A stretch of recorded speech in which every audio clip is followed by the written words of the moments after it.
Hey everyone, and welcome back to the channel.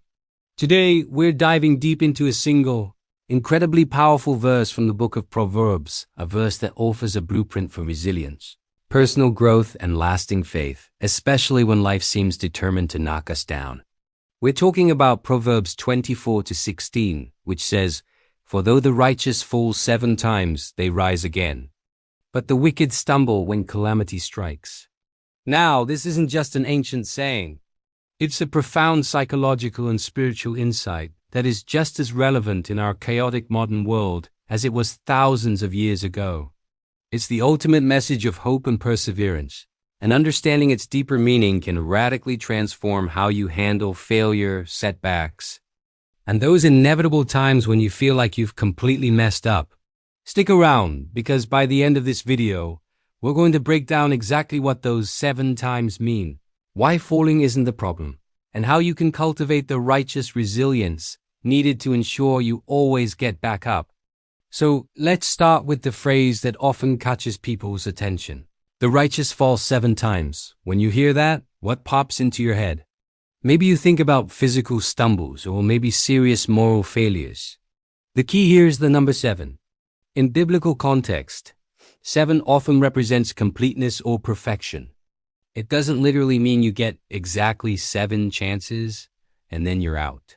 Instead, it signifies a full measure of setbacks, a whole spectrum of failure, the idea that no matter how many times you face adversity, no matter how comprehensive your failure seems, the pattern of the righteous is always recovery. Think about that for a moment. This verse isn't promising a life free from trouble. It doesn't say the righteous don't fall. In fact, it explicitly acknowledges that falling is part of the journey. This is a critical distinction, especially in a world that often promotes the illusion of perfect success and instant gratification. Life is messy. We make mistakes in our careers, in our relationships, in our spiritual walk. The righteous person is not defined by their ability to avoid these falls, but by their certainty that they will rise again. But what gives the righteous this incredible ability to bounce back? This is where the contrast in the second half of the verse becomes so powerful. But the wicked stumble when calamity strikes. The difference isn't in whether they face trouble. Everyone does. The difference lies in their internal foundation. The resilience of the righteous is built on something deeper than external circumstances, something we need to cultivate daily. There are 3 essential pillars that enable this consistent rising. The first is humility and self-awareness. The righteous individual understands that failure is a teacher, not a final identity. They are humble enough to admit they fell, analyze the lesson, and adjust their course. The person who lacks this foundation often externalizes blame or simply gives up, seeing failure as permanent proof of inadequacy. The second pillar is hope rooted in faith. For the believer, the hope isn't based on their own strength, which we know is finite. It's rooted in the constant, unchanging character of God. Knowing that grace is available and that redemption is possible provides the fuel needed to push back against despair. When you fall the 5th time or the 7th time, that deep faith is what whispers, "You are not defined by this moment. You are defined by the one who raises you." And the third, often overlooked pillar is community. Resilience is rarely a solo sport.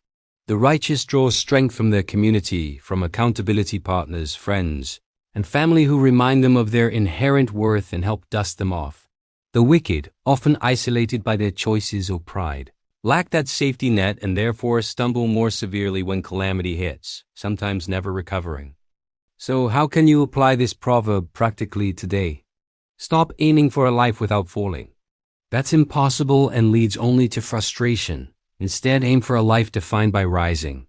When you experience a setback and don't let the shame linger. Acknowledge the fall, seek the lesson, reach out to your community, and leverage the foundational hope you possess. Proverbs 24:16 isn't a license to intentionally fail, but it is a divine promise that no mistake is final, provided your heart is committed to righteousness and recovery. Let's commit today to making the pattern of our lives one of consistent, repeated rising. If this message resonated with you, please hit that like button and subscribe for more deep dives into life-changing wisdom. I'd love to hear in the comments below. What is one practical step you take to help yourself rise after a tough failure? Share your insights. Thanks for watching, and I'll see you in the next video.